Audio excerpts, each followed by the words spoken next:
आज मैं आपको जो कहानी बताने वाला हूँ, शायद उसे सुनकर आपकी भी रूह कांप उठेगी।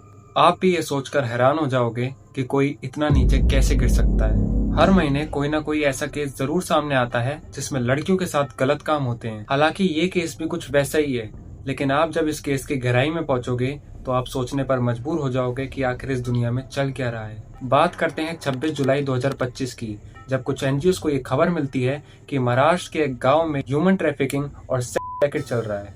जिसके बाद पुलिस ने फौरन उस जगह पर रेड डाली, जहां उन्हें टोटल 5 लड़कियां मिली।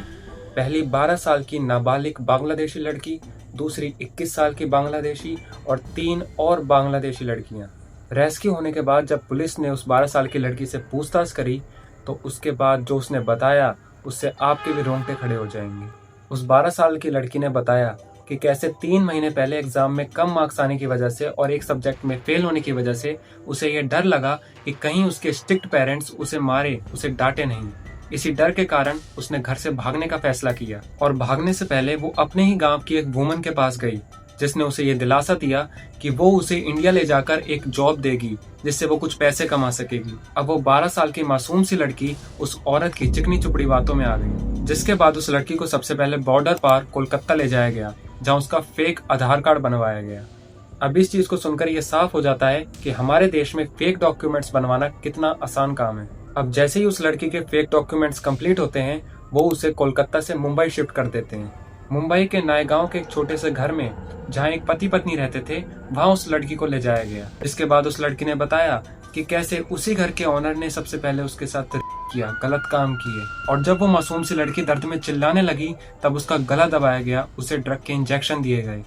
ये वही ड्रग के इंजेक्शन थे जिससे लड़कियों में हार्मोनल चेंजेस और ग्रोथ जल्दी बढ़ती है। इसके बाद 3 महीने तक यानी 90 दिनों तक उस लड़की के साथ गलत काम किया गया, और वो भी किसी 2, 4, 10 आदमियों का काम नहीं था, 200 से ज्यादा आदमियों का काम था।